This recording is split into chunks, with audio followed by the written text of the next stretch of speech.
À chaque moment de la journée, la production des centrales doit être égale à la demande des maisons, des immeubles, des usines, des tramways et des TGV.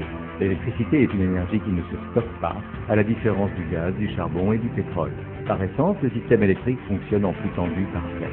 Ce qui compte dans le dimensionnement d'un système électrique, c'est la puissance appelée, c'est-à-dire la somme des puissances consommées par les foyers, les entreprises et les infrastructures. La courbe de charge qui donne les puissances appelées selon les moments de la journée est cruciale. La puissance appelée est plus faible en été qu'en hiver. Elle est plus faible le matin que le soir, vers 19h, où on est en heure pleine. Le parc est constitué de 3 types de centrales. Celles qui fonctionnent longtemps, quasiment toute l'année, constituent la base. Celle qui fonctionne, disons, à mi-temps, c'est la semi-base. Celle qui fonctionne sur de très courtes durées, quelques centaines d'heures par an, c'est la production de pointe.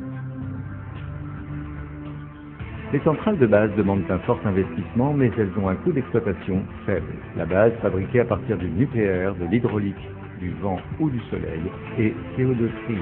Les centrales fonctionnant au charbon, au fioul, au gaz, émettent du CO2. Les centrales de pointe type turbine à gaz demandent un investissement plus faible, mais ont un coût d'exploitation élevé. Les centrales sont mises en route selon le merit order, c'est-à-dire par coût de combustible, du moins onéreux au plus onéreux. C'est une évidence, plus la production de base et de semi-base est assurée par des moyens de production émettant peu de carbone, plus les émissions globales sont faibles, et inversement. C'est la spécificité du modèle français, grâce auquel les moyens les moins carbonés fonctionnent en base, c'est-à-dire le plus longtemps. Lorsqu'un parc de production émet peu de CO2 en base et en semi-base, la maîtrise de la pointe est alors essentielle pour réduire les émissions de CO2. L'économie de la puissance appelée peut être réalisée par 2 moyens.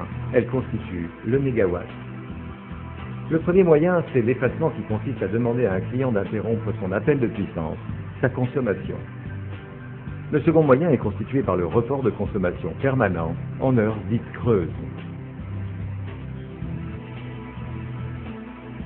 Pour être efficace sur le plan environnemental, un producteur d'électricité doit s'occuper d'abord de son parc de centrales de production en base, semi-base et en pointe, mais aussi de la manière dont ses clients s'équipent et consomment pour limiter la puissance utilisée et éviter qu'elle soit utilisée aux heures de pointe.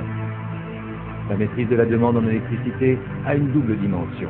La première dimension vise à réduire la consommation globale, la seconde dimension vise à consommer aux bonnes heures de la journée en optimisant le bilan carbone.